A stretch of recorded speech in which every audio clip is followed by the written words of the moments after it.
Bien-aimés dans les Seigneurs, mes très sincères salutations à tout le monde au nom du Seigneur Jésus. Voici encore une fois une opportunité que le Seigneur nous accorde afin de pouvoir parler de sa parole. Et aujourd'hui, nous allons lire dans l'Épître aux Hébreux, nous sommes au chapitre 11, les versets 17 à 19. Hébreux, chapitre 11, 17 à 19. La Bible nous dit ce qui suit. C'est par la foi qu'Abraham offrit Isaac lorsqu'il fut mis à l'épreuve et qu'il offrit son fils unique, lui qui avait reçu les promesses et à qui il avait été dit, en Isaac, tu auras une postérité appelée de ton nom. Il pensait que Dieu est puissant, même pour ressusciter les morts. Aussi, il retrouva son fils, ce qui est une préfiguration. Amen. Amen.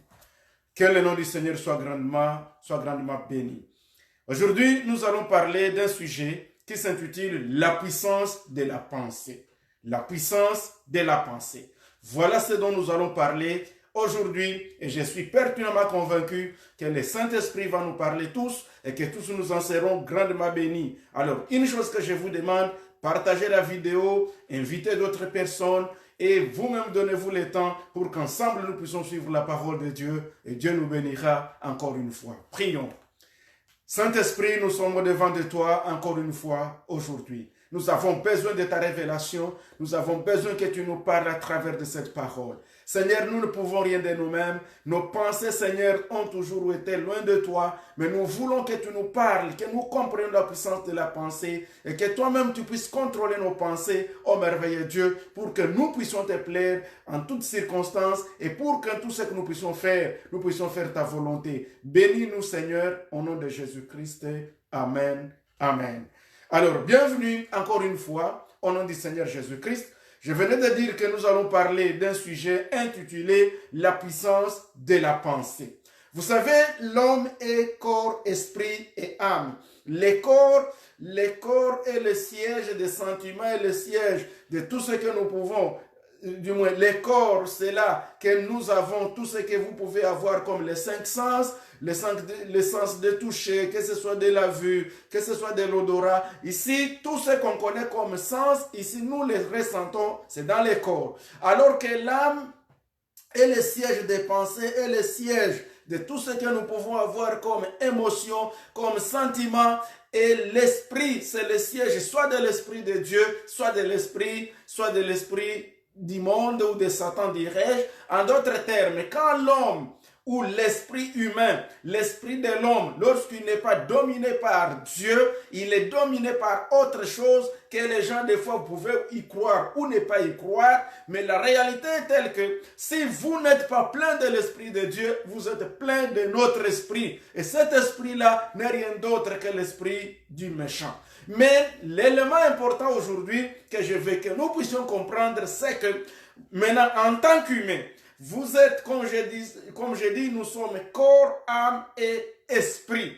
En effet, quand la Bible nous dit que l'homme est corps, âme et esprit, mais vous allez vous rendre compte que c'est dans les pensées de l'homme.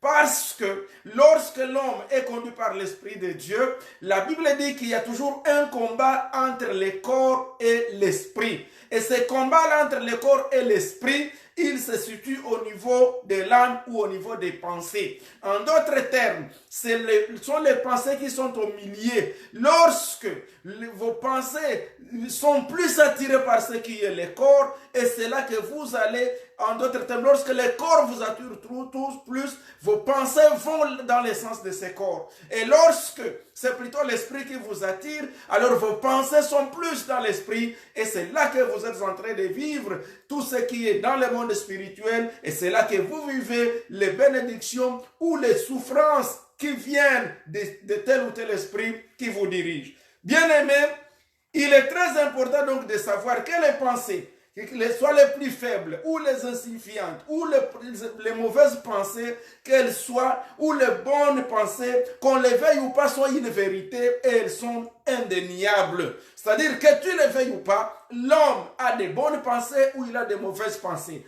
Nous sommes menacés par telle pensée ou par telle autre pensée. Et c'est lorsque vous comprenez que je suis là et je dois savoir quelles sont les pensées qui doivent me dominer, quelles sont les pensées auxquelles je dois donner place dans ma vie. C'est en ce moment-là, mon frère, ma soeur, que vous allez comprendre la puissance de la pensée. D'autant plus qu'à un certain moment, on fait semblant comme si les pensées n'ont rien à faire avec nous. Et pourtant, que ce soit pour les humains, nous devons comprendre et vous devez beaucoup travailler sur vos pensées parce que les mauvaises pensées déchirent l'homme, les mauvaises pensées détruisent l'homme, alors que les bonnes pensées construisent. Les bonnes pensées font d'un homme ou d'une femme une personne vivante et font de cet homme-là une personne forte. Quand vous regardez un peu dans ce monde aujourd'hui, nul n'agit sans avoir eu des pensées en lui. Quand vous trouvez aujourd'hui le monde est emporté par l'esprit de suicide, quand vous voyez les gens sont dans la déception, quand vous voyez des personnes sont en train de traverser des problèmes comme pas possible,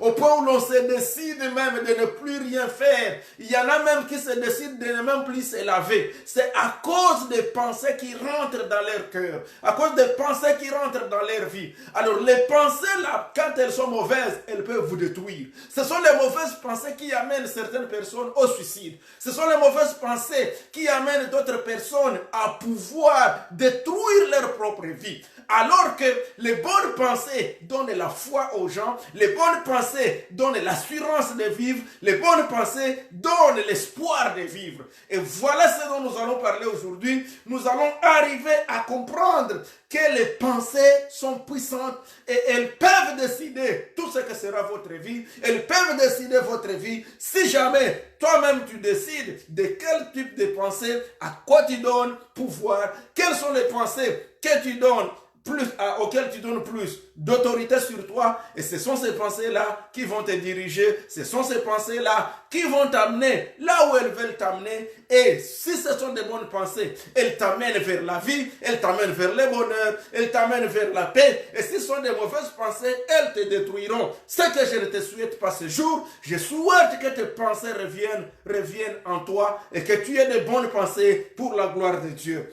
Alors, donc vous devez vous décider à ne projeter que des pensées positives et des sentiments qui auront des conséquences les plus bénéfiques dans votre vie. D'autant plus que quand vous vous sentez bien aimé dans le Seigneur, que vous n'êtes plus les maîtres vous-même de vos pensées, ce que vous devez faire, quand une situation commence à vous échapper, revenez à vous-même. Et c'est ça ce que nous allons appeler les points d'inflexion. Je ne sais pas si vous vous en rappelez, j'en avais parlé autrefois, c'est un point de changement de courbe. Le point d'inflexion, c'est un point de changement de courbe. Donc, vous étiez à un certain niveau, vos pensées étaient en train de dégringoler et vous revenez en vous-même, vous dites non, je dois revenir à moi-même. Gloire au Seigneur Jésus-Christ. C'est comme la Bible nous parle de la parabole de ses fils prodigues. Le fils prodigue avait eu de mauvaises pensées. Et ces pensées-là l'avaient conduit à perdre son argent dans la prostitution, à perdre son argent partout très loin. Et la Bible nous dit, un jour, il est revenu à lui-même. Ça, c'est dans Luc chapitre 15. Il est revenu à lui-même, il s'est dit, combien de serviteurs sont chez mon père qui mangent et qui vivent bien. Moi aussi, je vais retourner auprès de mon père. Je ne veux même plus être appelé son fils, mais au moins qu'il me traite comme l'un de ses serviteurs. Et la parole de Dieu nous dit que cet homme-là, il a décidé. Donc, il a connu le point d'inflexion, le point de changement de pensée. Il était dans une pensée qui le détruisait. Et maintenant, cette pensée-là, il l'a changé. Voilà ce que je vous demande aujourd'hui. Voilà ce que la parole de Dieu nous interpelle aujourd'hui. Nous devons passer au point d'inflexion. Si nos pensées sont contraires à notre bien-être, si nos pensées sont contraires à la volonté de Dieu, passons au point d'inflexion. Et si jamais tu as de très bonnes pensées, alors avancez avec ces bonnes pensées et Dieu vous bénira et la grâce de Dieu va toujours demeurer sur vous. Nous venons de lire un texte dans Hébreux, chapitre 11, c'était 17 jusqu'à 19. Et la Bible nous parle d'un homme qui s'appelle Abraham, le père de la foi. Un homme puissant, un homme qui a vécu, un homme qui est beaucoup connu dans la parole de Dieu, parmi les grands quand nous lisons dans la Bible, il y a cet homme Abraham. Alors, la Bible nous dit qu'Abraham, c'était un homme qui avait l'âge, il a vieilli, et Dieu lui avait donné une promesse comme quoi il aurait un fils avec sa femme Sarah. Et un jour, il a eu ses fils, et il a nommé ses fils du nom d'Isaac. Et quand l'enfant a eu l'âge, l'enfant était déjà en âge d'adolescence ou même d'âge adulte. C'était déjà un grand garçon qui pouvait même déjà aider son père à transporter du bois, qui pouvait déjà aller avec son père sur un voyage même de 3 jours. Et ici, la Bible nous dit que Dieu dit à Abraham, prends ton fils, ton unique, Isaac. On l'appelle ton unique parce qu'en fait, c'était le seul fils de la promesse. Alors, prends ton fils, Isaac, et va avec lui sur la montagne que je vais te montrer. Ici, nous sommes dans Genèse chapitre 22, le premier verset jusqu'au 19e. Il dit, va sur la montagne que je vais te montrer, et là, tu vas l'offrir en holocauste. L'holocauste sous-entendait que vous prenez un animal, ou vous prenez que ce soit une vache, que ce soit un mouton ou une chèvre, et ça, vous allez vous l'égorger, vous la découpez en morceaux. Et quand vous coupez l'animal en morceaux, vous le mettez sur un autel, et après l'avoir mis sur l'autel, vous brûlez, vous mettez du feu, et quand vous mettez du feu, il faut que cet animal-là soit brûlé complètement, et que l'odeur de la graisse, l'odeur de cet animal monte jusqu'au ciel. C'est quand cette odeur monte, c'est ça l'odeur agréable et c'est ça l'holocauste. Alors, Dieu demande à Abraham de prendre Isaac pour qu'il puisse aller l'égorger, pour qu'il puisse aller le tuer et le placer sur l'autel et qu'il puisse aussi allumer du feu pour qu'Isaac soit brûlé et qu'Isaac devienne de la cendre et que l'odeur de cet Isaac-là qu'on est en train de brûler sur le feu arrive au ciel et que Dieu s'en réjouisse. Et voilà ce que le Seigneur demande à Abraham de faire.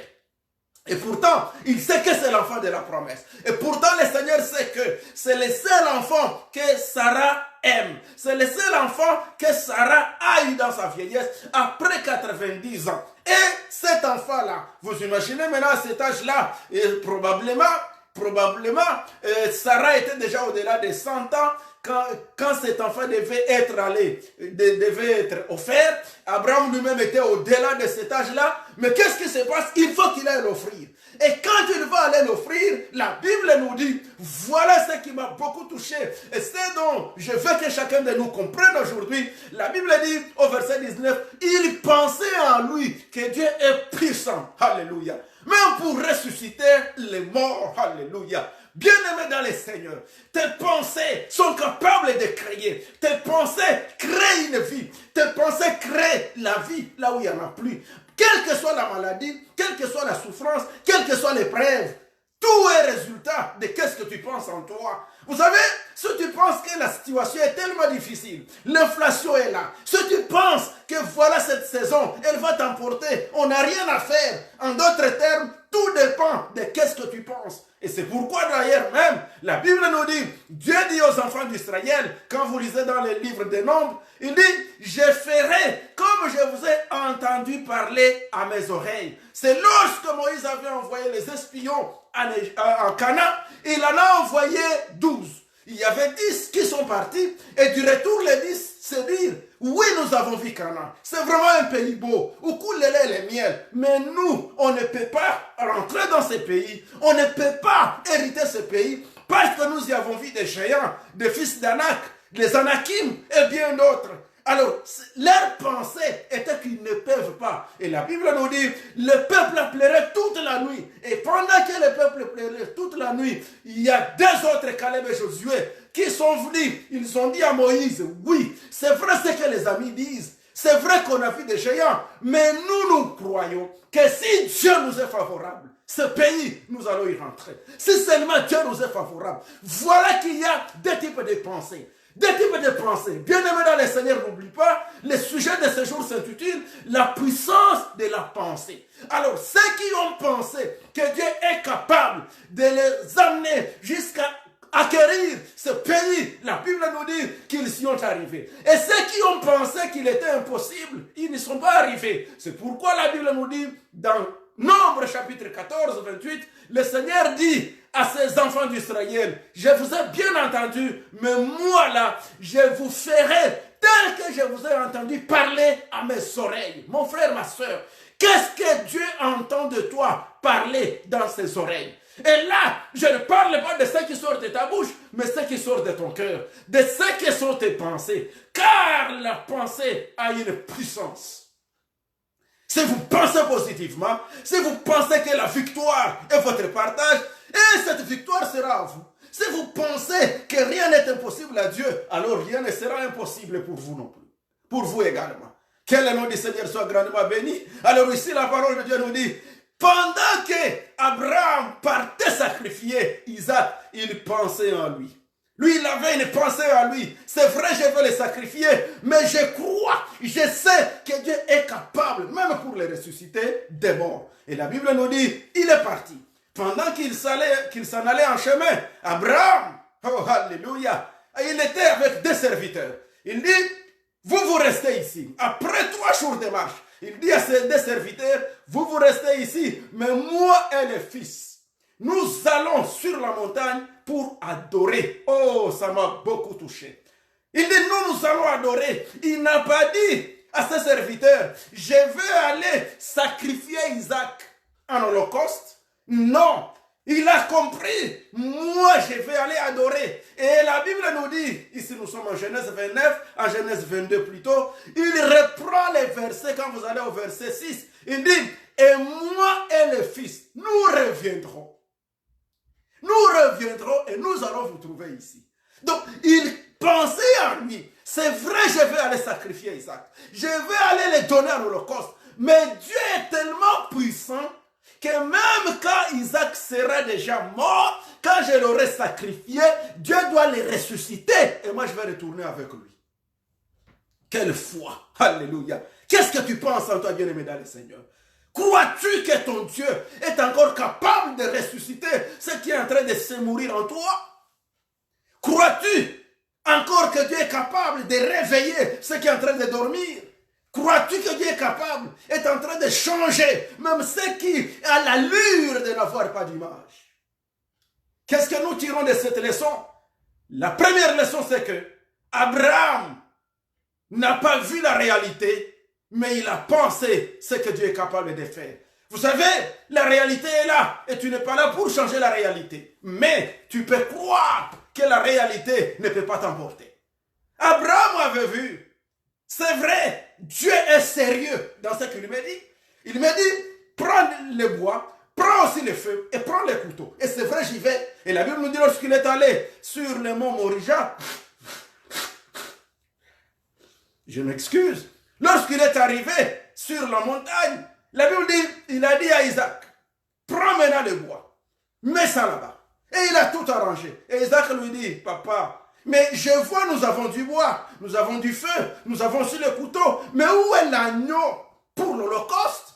Encore une fois, Abraham n'a pas répondu à Isaac, c'est toi que je vais égorger. Mais il lui a dit, le Seigneur pourvoira. Le Seigneur pourvoira. Jéhovah Jireh, il pourvoira. En d'autres termes, le problème ce n'est pas toi, ce n'est pas moi, mais le problème c'est le Seigneur. La pensée. Il pensait que Dieu pourvoira.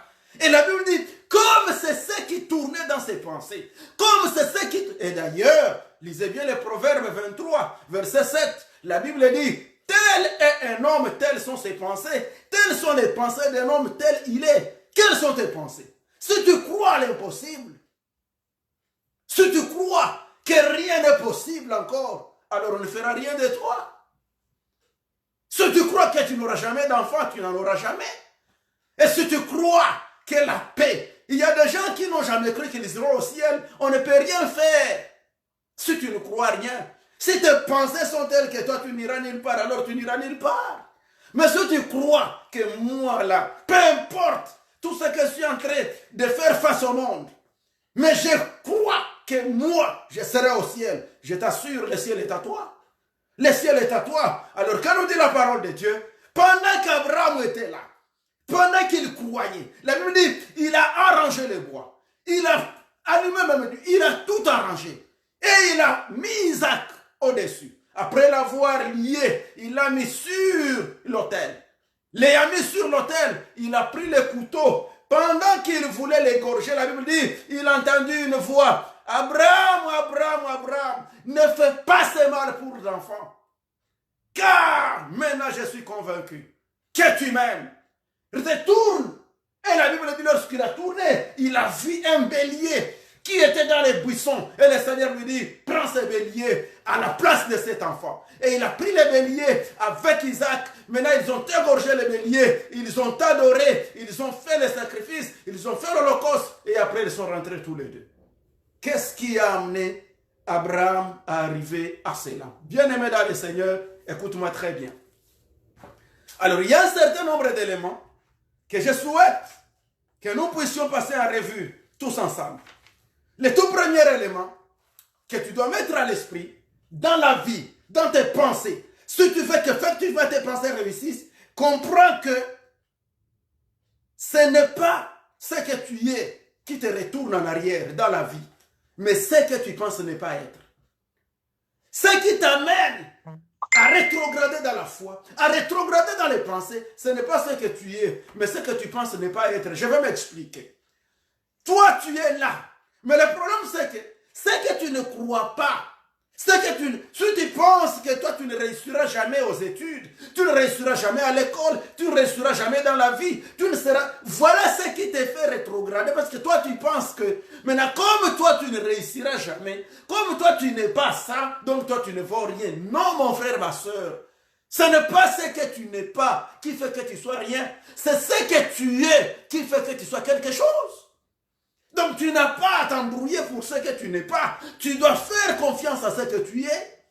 Abraham n'a pas vu ce qu'il était. Ce qu'il était ne l'a rien fait. Mais il a compris que je suis dans mes pensées. Moi, je comprends que Dieu est capable. Ça, c'est la première chose. Le deuxième élément, mets à l'esprit que tu ne peux pas contrôler toutes les circonstances dans la vie. Mais tu peux au moins contrôler tes pensées. Vous savez, il y a des réalités qu'on est en train de vivre. Il y a des choses que tu ne peux pas changer. Mais au moins dans ta pensée, alléluia, dans ta pensée, tu peux te décider d'être toujours positif. Tu peux te décider toujours de confesser. Alléluia. Donc si tu crois vraiment, merci bien-aimés, vous qui réagissez, que Dieu vous bénisse. Donc dans la positivité, dans la foi en Dieu. Donc toi tu es là, tu dis, je sais qu'il y a des choses, les circonstances autour de moi, je ne peux pas les changer, mais au moins, je crois en moi que je peux changer ma façon de voir les choses. Vous savez, il y a des gens qui, quand ils voient par exemple des dames mal habillées, directement leurs pensées les amènent dans la prostitution. Mais non, ce n'est pas ça le problème. Le problème, tu dois comprendre, tu ne peux pas influencer le monde à refuser à chacun de se comporter comme il veut. Non. Le monde est tellement séculé en démocratie, chacun se comporte comme il veut, mais ce n'est pas ça ton problème. Ton problème, c'est ta pensée, toi. Qu'est-ce qui t'emporte, toi? C'est toi qui dois corriger ta façon de voir les choses. Ça, c'est le deuxième point. Le troisième point, rien ne changera tant que toi, tu n'auras changé. Donc, comprends, quand tu n'auras rien changé de ta pensée, rien ne va changer dans la vie. Nothing will change until your mind changes. Understand that? Nothing will change until your mind changes. Donc tu dois comprendre qu'il y a des choses qui ne peuvent jamais changer, mais c'est toi qui dois changer ta façon de voir les choses. Tu es dans les couples, tu connais déjà ton épouse, tu connais déjà ton mari, tu connais déjà les gens avec qui tu vis, tu es au travail. Ça ne sert à rien de te tracasser, de se soucier tout le temps. C'est toi seulement qui dois comprendre que voilà, au vu de ça, au vu de ceci, voici ma façon que je dois mener ma vie pour me tromper, pour ne pas m'embrouiller, pour ne pas me stresser inutilement, pour ne pas me créer des maladies, pour rien comme ça. Aujourd'hui, beaucoup de gens ont des problèmes de santé mentale, c'est à cause de leurs pensées.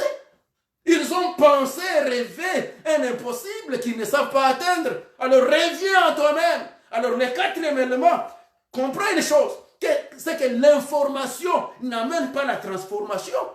Tu sais, il y a beaucoup de gens qui écoutent la parole de Dieu, c'est comme une information, mais ça n'a rien fait dans leur vie. C'est pourquoi vous allez trouver des gens qui sont à l'église, mais qui ne changent pas de vie. En d'autres termes, l'information qu'ils ont n'a rien changé, n'a rien transformé. Cependant, une information que vous recevez et qui vous amène à la conversion. Donc vous avez un enseignement et cet enseignement-là, vous croyez. Dans vos pensées, vous dites, Seigneur, aide-moi. Je crois à cette parole de Dieu et j'ai besoin de la conversion. C'est quand vous vous convertissez qu'il y aura alors maintenant une transformation. C'est alors que cette information-là, qui est de la parole de Dieu, cet enseignement va maintenant amener un changement dans votre vie, une conversion. Et c'est alors que ceux qui vous ont vu autrefois se diront, mais oui, mais tel a changé de vie.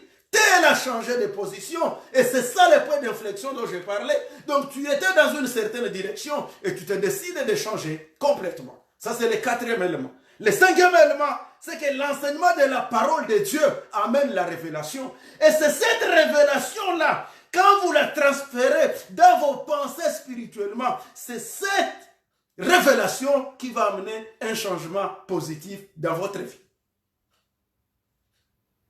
L'enseignement de la parole doit vous amener une révélation.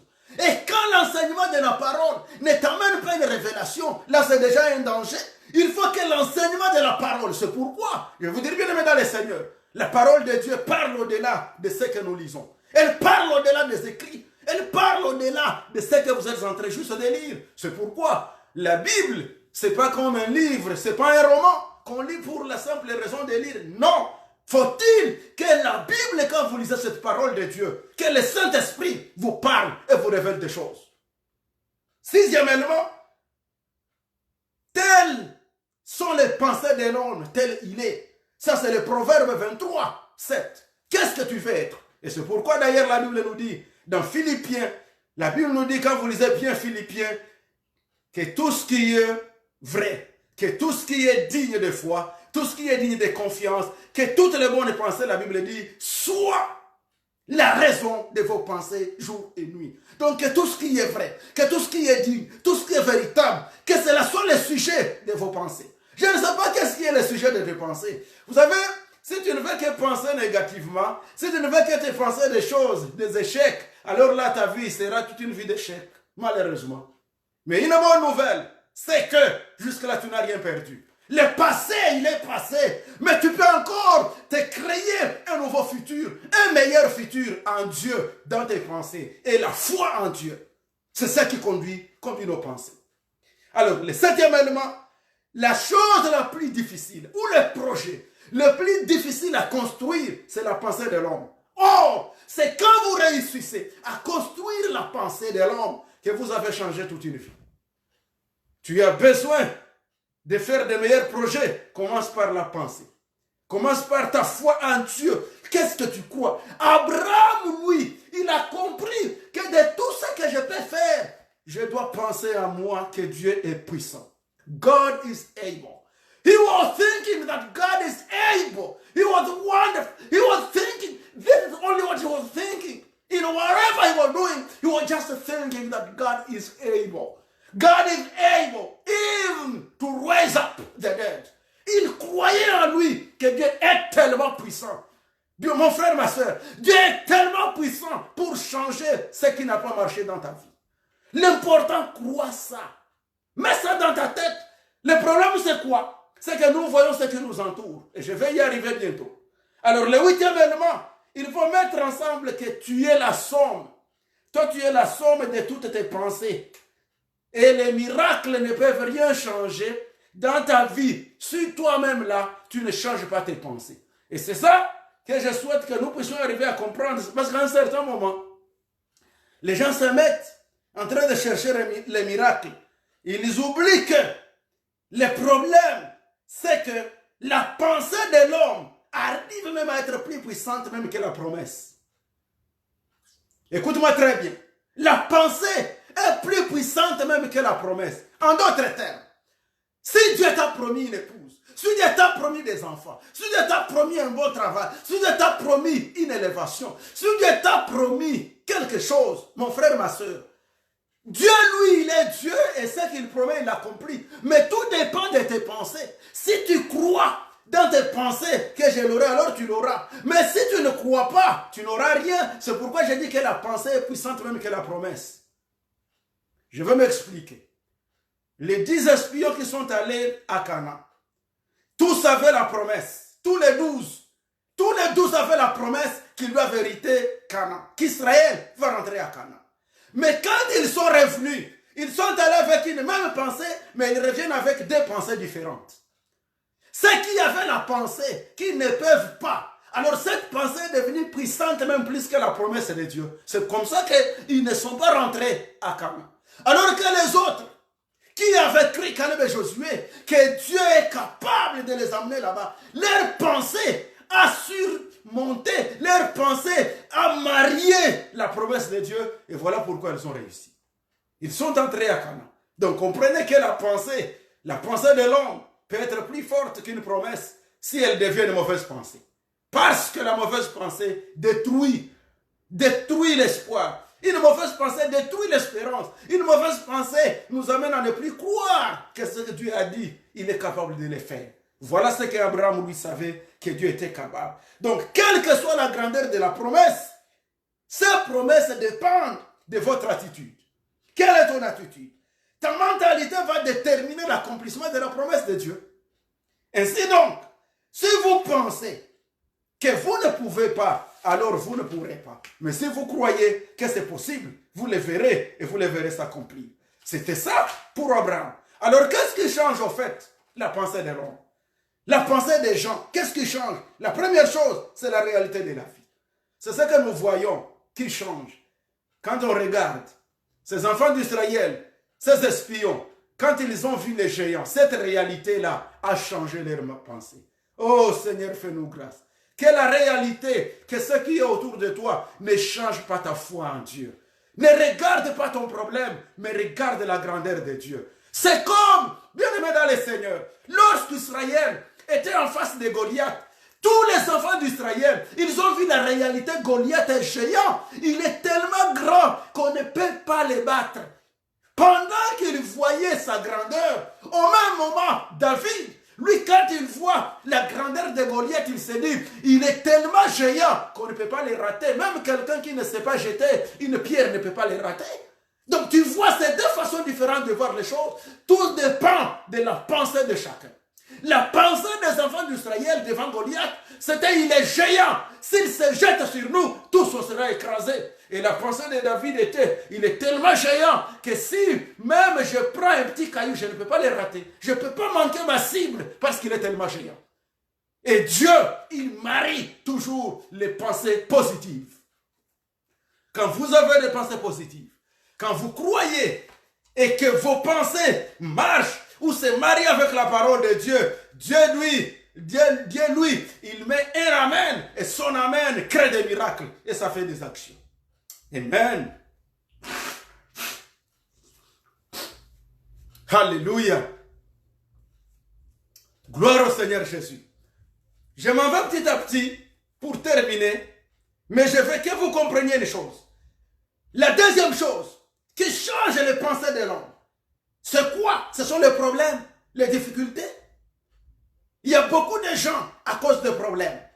Ils n'ont plus foi, ils n'ont plus conscience. Il y a quelqu'un qui avait un espoir de vivre 90 ans. Quelqu'un qui avait l'espoir de faire de grandes choses, mais à cause de la maladie, il commence à perdre l'espoir. Mon frère, ma soeur, que les difficultés ne changent pas ta façon de voir les choses. Et je vais te dire quoi? Un troisième élément, c'est que tu n'aimes pas. Une réalité que tu n'aimes pas, ne la déclare pas. Abraham n'était pas d'accord d'aller sacrifier. Il n'était pas d'accord de faire Isaac un holocauste. C'est pourquoi à toutes les questions, quand les serviteurs lui posent la question, il leur dit, moi je vais aller adorer. Il n'a jamais sorti de sa bouche, je vais aller sacrifier Isaac. Quand bien même c'est ça ce qui était la vérité en lui. Mais dans les faits faux, il ne sort pas de sa bouche ceux qui ne croient pas. Et même quand Isaac lui pose la question, il dit, mon père, je vois le bois, je vois le couteau, je vois le feu, mais où est l'agneau pour l'holocauste? Il ne dit pas à son fils, c'est toi. Il ne dit pas à son fils, mais au contraire, qu'est-ce qu'il dit? Il dit, le Seigneur pourvoira. Donc c'est une déclaration de foi. Une autre chose qui change la pensée des gens sont les expériences de la vie. L'environnement dans lequel on vit. On regarde l'environnement, on se dit, aujourd'hui le monde qu'on est en train de vivre, On en parle, on parle beaucoup de la récession. On parle de l'inflation. On parle, je ne sais pas moi, des guerres. On parle de ceci ou de cela. De tout ce dont on parle, oui, c'est ça l'environnement. Mais notre Dieu est au-dessus de l'environnement. Dieu est au-dessus parce qu'il est le maître des temps et des circonstances. C'est ce que la Bible nous dit dans Daniel. Le Seigneur est le maître des temps et des circonstances. Donc, pense en toi, habille-toi des pensées qui étaient en Dieu. La Bible nous dit, Jésus avait les pensées qui étaient en Dieu. Et la Bible nous dit dans Philippiens que nous devons aussi avoir les pensées comme celles qui étaient en Christ. Quelles étaient les pensées en Christ? Les pensées qui étaient en Christ, c'est qu'il ne voyait pas même le fait d'être égal à Dieu comme une proie arrachée, mais il s'est livré parce qu'il avait besoin de nous sauver. Jésus n'a pas vu la réalité. Jésus ne sait pas, n'a pas vu, voilà, maintenant c'est tout le monde, c'est tout Jérusalem, tout le monde est là, le diable est ceci. Jésus a compris, j'ai une mission et je vais l'accomplir. Et il y est arrivé. Donc, il y a aussi ce qui change les pensées des gens. Ce sont les compétences et les capacités. Quand tu regardes tes compétences, tu rêvais être un président de la République. Tu rêvais être un ministre. Tu rêvais être un premier ministre. Mais quand tu regardes tes compétences, tu te dis non. Tu te compares aux autres. Tu te dis, moi, je ne peux rien. Quand je vois tel, quand je vois son CV, mon frère, ma soeur, pour Dieu, ce n'est pas les CV qui comptent. Ce qui compte, c'est la foi en Dieu. Quelles sont tes pensées? La puissance de la pensée. La pensée est capable de changer des choses. Vous savez, tous les grands de ce monde, ce sont des gens qui ont cru que c'est possible. Il ne faut pas croire qu'ils ont étudié plus que tout le monde. Et toi-même, tu es conscient et tu le sais. Même les grands millionnaires de ce monde, même les grands chefs de ce monde, que ce soit des présidents, que ce soit des ministres, que ce soit des hommes d'affaires, des grands, nuls, n'est grands, mais tous ont pensé que c'est possible. Ils ont mis dans leur tête que c'est possible. Alors, c'est la raison pour laquelle ce qu'ils sont aujourd'hui, c'est parce qu'ils y ont cru. Qu'est-ce que toi tu mets dans ta tête? Qu'est-ce que tu penses dans ta tête? Le problème, ce n'est pas la situation. Le problème, ce n'est pas les compétences des uns ou des autres. Le problème, ce n'est pas les expériences. Le problème, c'est ta pensée. Change ta façon de voir les choses. Si elles sont négatives, change ça en positivité. Et si tes pensées sont positives, accrois cette pensée. Accrois cette pensée et regarde les cercles qui t'influencent. Vous savez, il faut faire attention à l'environnement. Tu peux avoir de bonnes pensées, de bonnes décisions, mais il y a des gens qui viennent te souffler de mauvaises paroles. N'accepte pas. N'accepte pas qu'on te dise ce que tu ne crois pas. Il faut refuser et tu verras que la gloire de Dieu va se manifester. Autre chose qui change nos pensées, ce sont les échecs. Et pourtant, échouer ne signifie pas qu'on ne pourra plus jamais réussir. On peut échouer à une interro, on peut échouer à un test d'embauche, mais ça ne signifie pas que tu ne vaux rien. Non, non, et alors non, les problèmes sont tes pensées. Qu'est-ce que tu penses? Et je vais vous dire quoi? L'école n'a jamais été capable de pouvoir apprécier l'intelligence humaine. Échouer en un cours, échouer dans une faculté, échouer dans ceci ou cela ne signifie pas que tu es intelligent. Non, ça dépend de ce que toi tu veux et de ce que toi tu crois et ce que tu comprends.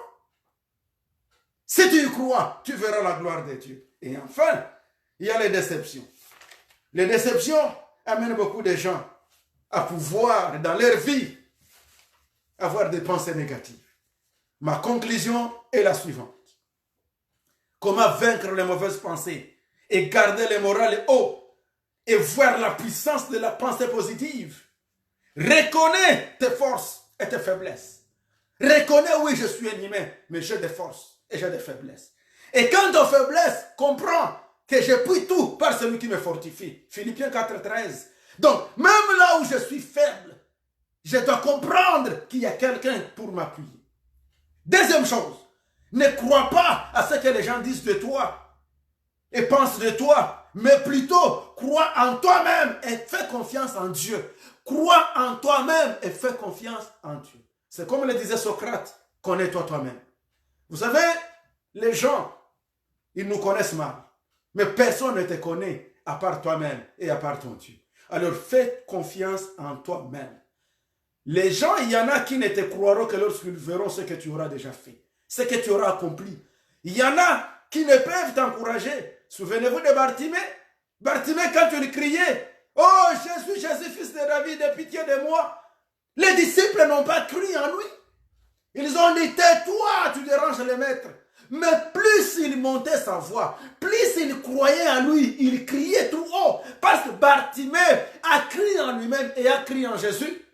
Bartimée a continué à hausser sa voix. Et quand il a continué à crier, la Bible nous dit, c'est alors que Jésus a entendu dire à ses disciples, dites-lui que je l'appelle.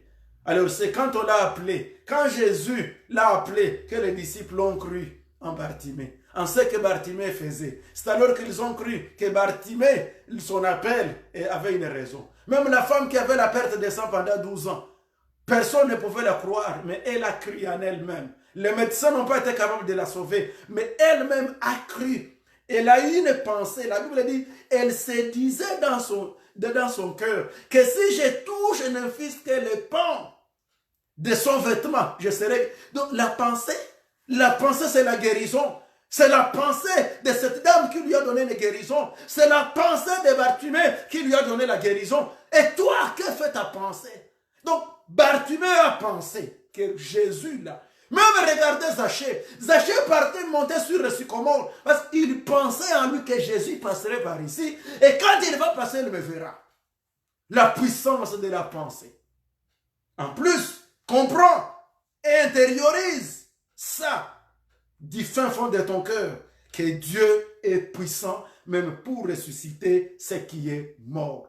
Comprends ceci et intériorise-le que Dieu est tellement puissant pour ressusciter les morts, même ton mariage, même tes enfants, même ton projet, même ta vie, même ta santé. Dieu est capable de créer de nouveaux organes pour toi. Il est capable de te réconforter. Peu importe la circonstance qui est autour de ça.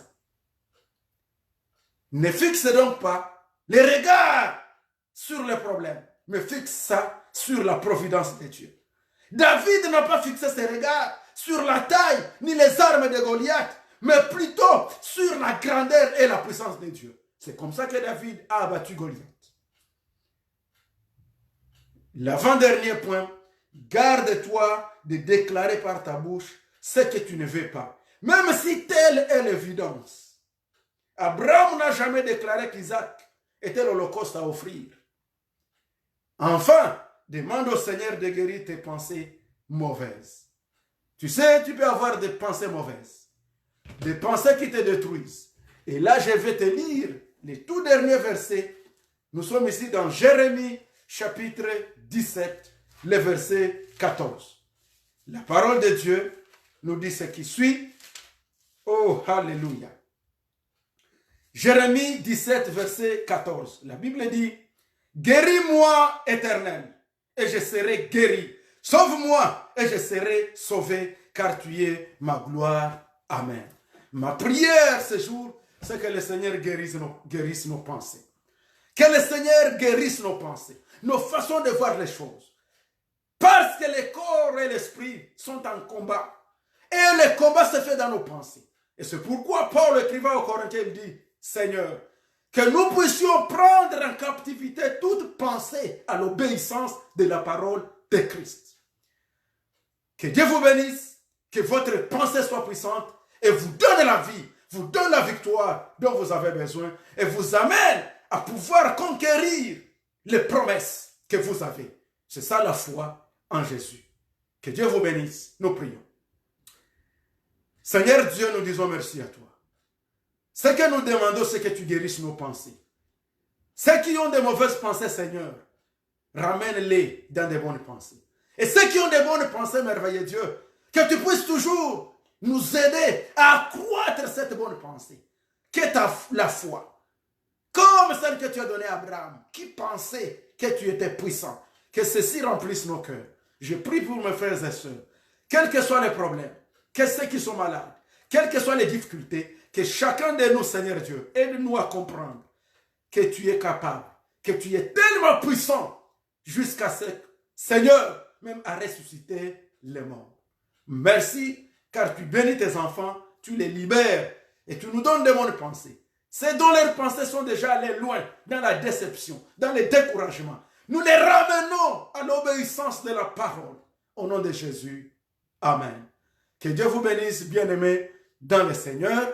Au nom du Seigneur Jésus-Christ. À ceux-là qui ont reçu les liens de Zoom, aujourd'hui nous allons commencer. C'est pratiquement dans 2 heures de temps, nous allons commencer une exhortation Powerhouse Meeting sur Zoom. Que Dieu vous bénisse au nom de Jésus. Amen.